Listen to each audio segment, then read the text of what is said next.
Hello, so we're Team 18, which is composed by Antonio Rosales, Diana Olosho, which is me, Maivo, and Pokyes Jan. So the name of our project is called FestData, which is like chart metrics for festivals. So what we're gonna be doing is analyzing how festivals impacts the streamings of artists after they've played a festival. So the methodology that we have used is quantitative data. So all of our data has been taken from chart metrics, and we're going to be using case studies. So in this case study, we're going to be looking at Glastonbury Festival in 2022, and we've also picked some artists from that lineup.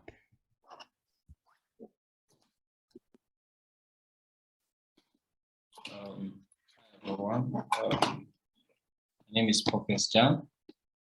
Glastonbury Festival, also refers to as Glastonbury Festival of Contemporary Art, is a 5-day festival of modern performing arts held in Pilton, Somerset, England, with a capacity of 210,000 in attendance, with an age demography of 76% at 25 to 34 years, and 17.6% at 20 to 24 years, and 5.9% at 15 to 19 years.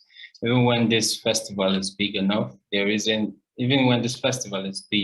much available data, such as ticket price, audience size, genres, etc.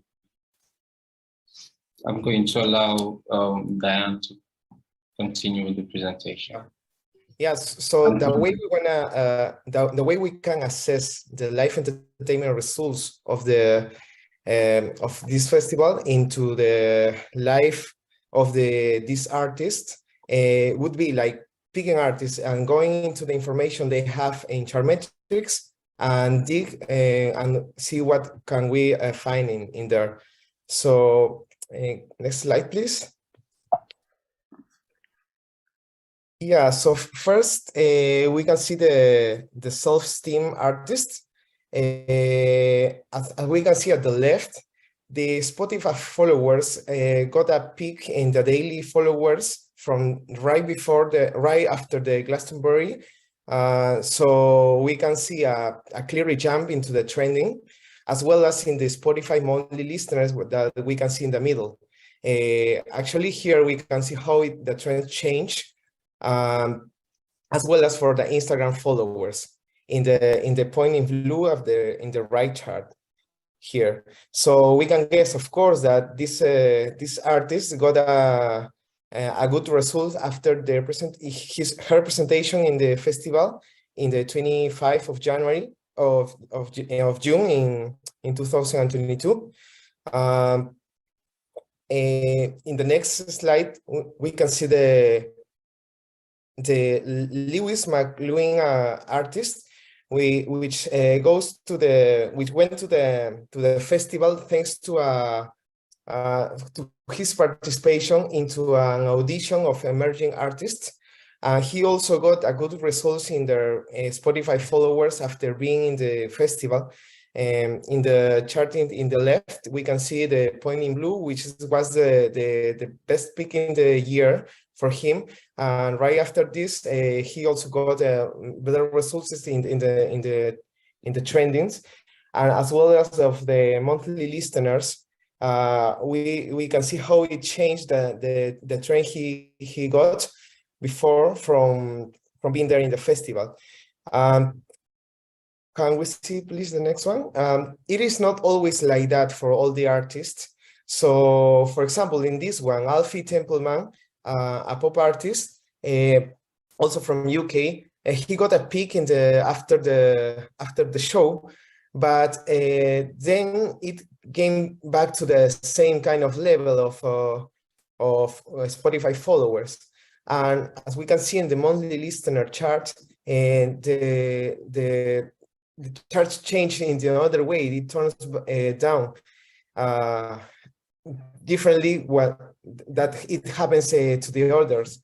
And as well as in the Instagram followers, he experienced a peak 2 months before the concert. So it is the point in blue is the day of the concert. So we can guess that it is not always the same kind of impact for all the artists just because they were in the same place, gigging in a concert or in a festival.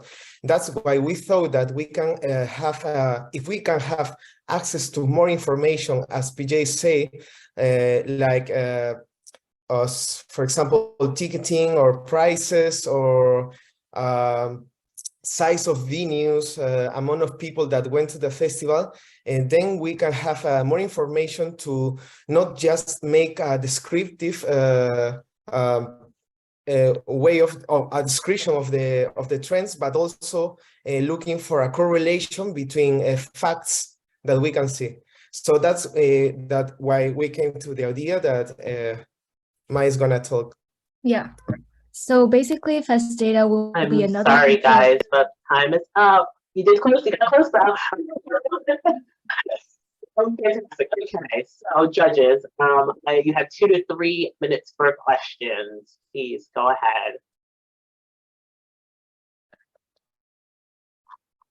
Gosh, well, sorry, I don't know if I can I go? Yeah. Okay, great. Well, very cool. Shows lots of promise. I think we're getting to the punchline, and it's kind of unfortunate, but that's okay. But maybe this is an opportunity I can give you a shot here. Would love to see where you were building up to. Like, what was your thought? Where was it going, and how would you monetize it? Very curious. So basically, this idea came up because we thought that we needed more information from festivals, and like which would help promoters, the artist management. It would also help like music agency when they're trying to like book artists into the festivals. So that's what we were trying to see. We were trying to show that like festivals do have an impact, and like they should obviously be like, they should keep that in mind. So that's why we thought if like people would have like all the information, or at least know how to use this information, especially from chart metrics, promoters will know if they should rebook an artist. The artist management can see if like if it actually helps for their artists to go to Glastonbury. So as you've seen in the example, Alfie Templeman, like he didn't there was no like real peak in his like fan base and like in those monthly listeners and followers. So like maybe the Glastonbury was not for him, but there could have been like other things that went on. So that's why he didn't actually have a pick. But because we didn't really have that information, we didn't, like we didn't yeah. really. But as for the solution, Mike, can you give us the solution? Yeah, so the punchline was basically this is a platform that could essentially connect festivals with the artists, so artists can directly input their data on these platforms, and it would also account for emerging artists or artists who are not in Western countries. So if you're looking at like non-Western countries, like in the Middle East, Angami is really big, or in China, QQ Music, but currently Chartmetrics has no data on those platforms. So by having this feature, it could open up the market even more for like emerging markets, artists from other territories, and also provide the artists with information when they're choosing festivals, if this is the right fit for them, by looking at previous case studies from previous lineups, if the artists performing on those festivals actually did better on socials, on streamings after the performance, or was it just nothing happened. They could have that to make an informed decision. Thank you. That was great. Appreciate all. Thank you guys so much. I really appreciate it. And thanks, Christopher, for the question.